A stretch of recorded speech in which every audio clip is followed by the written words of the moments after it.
안녕하십니까. 오늘은 4월 23일 금요일입니다. 오늘도 우리 하나님께서 말씀과 함께 지내기를 원하는 모든 분들에게 특별한 은총 베푸시기를 원합니다. 하나님과 동행하는 하루 되시기를 바랍니다. 오늘 주시는 말씀은 출애굽기 10장 21절에서 29절입니다. 여호와께서 모세에게 이르시되 하늘을 향하여 내 손을 내밀어 애굽 땅 위에 흑암이 있게 하라. 곧 더듬을 만한 흑암이리라. 모세가 하늘을 향하여 손을 내밀매 캄캄한 흑암이 3일 동안 애굽 온 땅에 있어서 그동안은 사람들이 서로 볼 수 없으며 자기 처소에서 일어나는 자가 없으되 온 이스라엘 자손들이 거주하는 곳에는 빛이 있었더라. 바로가 모세를 불러서 이르되 너희는 가서 여호와를 섬기되 너희의 양과 소는 머물러 두고 너희 어린 것들은 너희와 함께 갈지니라. 모세가 이르되 왕이라도 우리 하나님 여호와께 드릴 제사와 번제물을 우리에게 주어야 하겠고 우리의 가축도 우리와 함께 가고 한 마리도 남길 수 없으니 이는 우리가 그 중에서 가져다가 우리 하나님 여호와를 섬길 것임이며 또 우리가 거기에 이르기까지는 어떤 것으로 여호와를 섬길는지 알지 못함이니이다 하나 여호와께서 바로의 마음을 완악하게 하셨으므로 그들 보내기를 기뻐하지 아니하고 바로가 모세에게 이르되 너는 나를 떠나가고 스스로 삼가 다시 내 얼굴을 보지 말라. 내가 내 얼굴을 보는 날에는 죽으리라. 모세가 이르되 당신이 말씀하신 대로 내가 다시는 당신의 얼굴을 보지 아니하리이다. 아홉째 재앙, 흑암 재앙입니다. 그동안 여러 번에 걸친 재앙이 있었지요. 우박 재앙 그리고 메뚜기 재앙으로 인해서 애굽에 그야말로 먹을 것들은 거의 바닥이 난 상태입니다. 그 가운데 이제 흑암을 하나님이 재앙으로 내리셨습니다. 이것은 다음에 이어질 열째 재앙 장자 죽음의 배경이 되기도 합니다. 이 본문 속에서 우리 하나님이 어떤 분이시죠? 21절부터 23절에 나타난 우리 하나님 한번 보십시다. 흑암이 애굽을 뒤덮게 하시지요. 어느 정도의 흑암이냐 하면 더듬을 만한 어둠, 만져질 만한 흑암이라고 합니다. 무슨 뜻이죠? 어떻게 어둠이 만져질 수 있나요? 그 정도로 짙은 어둠이라는 거죠. 그야말로 손으로 만져도 될 만한 아주 칠흑 같은 어둠이라고 하는 거죠. 촘촘한 어둠입니다. 등불이 소용없을 정도로 아주 짙은 흑암, 암흑입니다. 그야말로 이제는 전혀 무언가를 볼 수 없는 희망이 사라졌다는 예고이기도 합니다. 앞에 나와 있던 여덟째 재앙까지는 하나님이 창조하신 피조물이 파괴되고 피조물이 죽는 그런 창조를 역행하는 심판이었습니다. 그런데 이 아홉째 재앙, 흑암 재앙은 아예 원천적으로 창조 이전 상태로 돌아가는 심판입니다. 창세기 1장 2절에 보니까 흑암이 깊음 위에 있었다라고 하나님이 창조하시기 전에 흑암이 깊음 위에 있었다고 하는데 애굽 전역이 바로 이 흑암으로 완전히 잠식되었다고 하는 심판입니다. 자, 이 흑암 심판은 무엇을 뜻하는 걸까요? 바로 태양신, 애굽이 믿는 대표적인 신이 태양신 라라고 하는 태양신을 섬기고 바로는 태양신의 아들, 신의 아들로 추앙받고 그랬던 제국입니다. 그런데 하나님이 흑암을 내리셨지만 태양신이 아무런 힘을 쓰지 못하죠. 물론 바로도 아무런 힘을 쓰지 못합니다. 그러니까 참 빛은 태양신도 아니고 바로가 될 수 없다는 것이죠. 오직 하나님만이 온 세상에 빛이 되시고 어둠을 낮을 주관하시는 분이라는 것이 여기서 다시 한번 확인됩니다. 이렇게 함으로써 하나님은 이 아홉째 재앙을 통해서 태양신을 심판하시고 또 바로를 공격하고 계시는 겁니다. 그런 흑암 속에서도 하나님은 이스라엘 백성들이 살아왔던 고센 지역만큼은 흑암이 아니라 빛을 비추어 주셨습니다. 생명을 살리고 소멸할 주권이 하나님께만 있음을 명백하게 밝히시는 아홉째 재앙입니다. 이 흑암과 빛을 구별하는 것은 이제 좀 뒤에 나오겠지만 홍해 앞에서 다시 나타나죠. 심판과 구원으로 갈라질 것입니다. 흑암에 앉은 백성에게 큰 빛 되시는 예수님께서 이 땅에 오셨죠. 요한복음 1장에 따르면 그 빛 되신 예수님이 세상에 오셨지만 어둠에 속한 세상은 빛이신 예수님을 알아보지 못했다고 했습니다. 그래서 이제 마지막 때가 되면 빛 되신 우리 주님께서 우리를 구별하시고 구원해 주실 것입니다. 자, 그 다음 27절 한번 보실까요? 여호와께서 바로의 마음을 완악하게 하셨으므로 그랬습니다. 하나님이 바로의 마음을 완악하게 하셨다는 겁니다.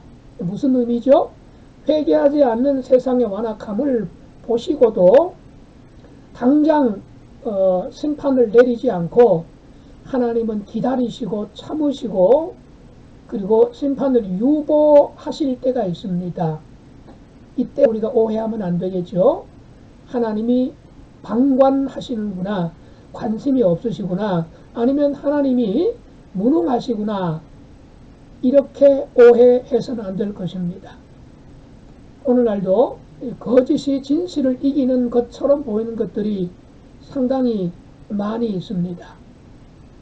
하지만 잠깐일 뿐이죠.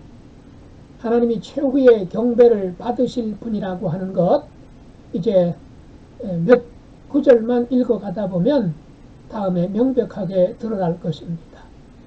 그야말로 거짓은 진실을 이길 수 있는 것처럼 보이지만 결국은 어둠이 빛을 이길 수 없는 것처럼 거짓은 진실을 이길 수가 없습니다.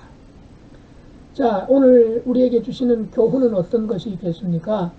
24절부터 26절에 보면 바로가 그토록 안 된다고 했던 이스라엘 백성들 중에 남자들은 가도 좋다 이렇게 허락을 합니다. 그런데 가족들까지 데려가도 좋다 여기까지 물러선 바로, 그런데 가축들은 두고 가라, 너희 가족들만 사람들만 가라고 합니다. 이게 무슨 의미겠습니까?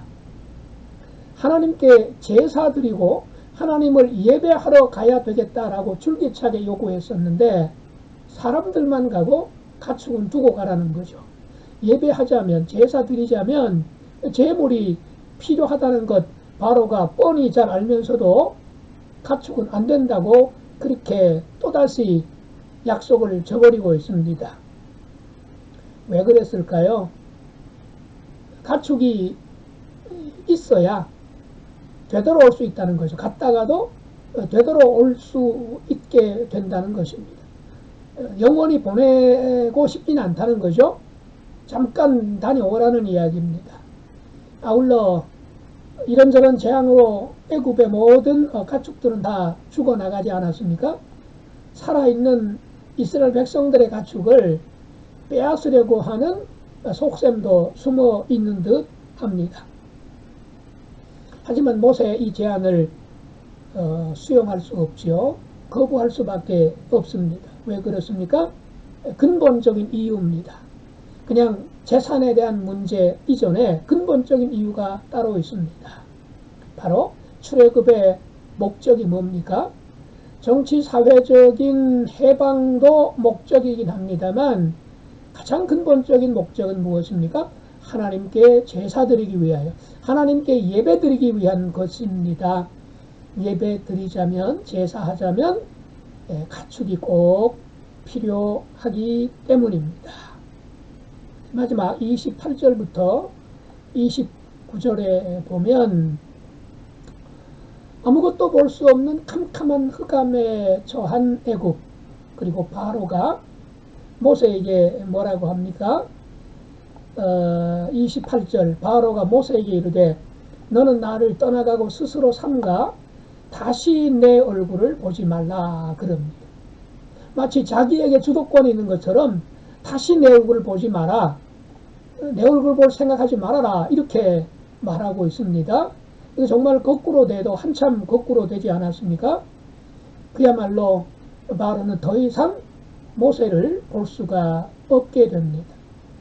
모세가 바로를 더 이상 볼 수 없는 것이 아니라 바로가 더 이상 모세를 볼 수 없게 되지요. 더 나아가서는 바로는 세상을 더 이상 볼 수 없게 됩니다.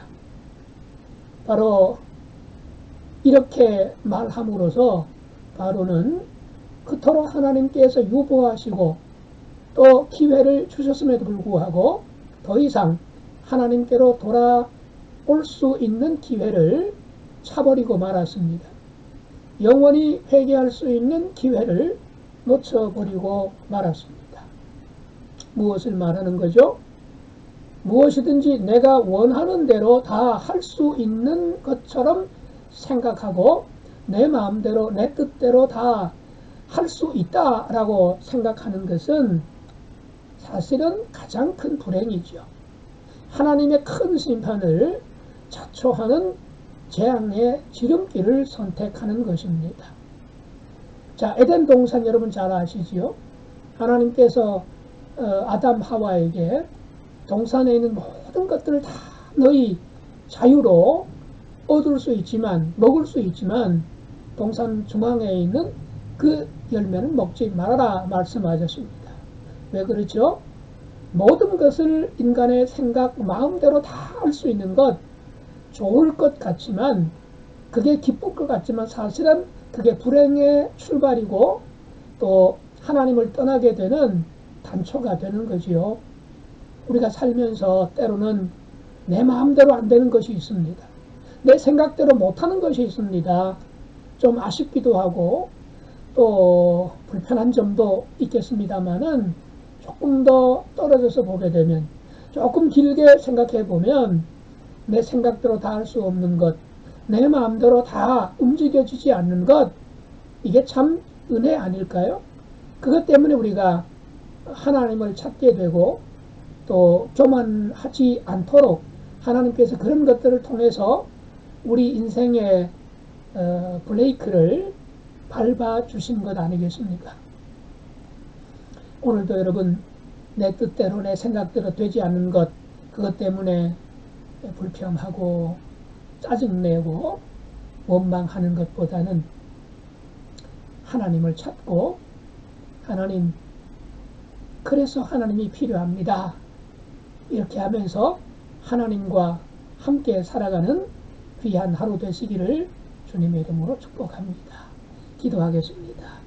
우리 하나님 아버지, 세상의 영광으로는 하나님의 능력을 당할 수 없고 세상의 영광으로는 하나님의 빛을 이겨낼 수가 없는 것을 압니다. 우리 하나님 아버지, 우리의 생각대로 우리의 뜻대로 되지 않은 일을 만났을 때에 불평하고 또 속상해하는 것보다는 그래서 하나님이 필요합니다 하고 하나님께로 더 가까이 다가갈 수 있는, 하나님께로 더 나아가게 되는 계기가 될 수 있도록 하나님이 은총 베풀어 주시옵소서. 오늘도 하나님을 향하여 한 걸음 더 다가가기를 원하며 예수님의 이름으로 기도드리옵나이다. 아멘.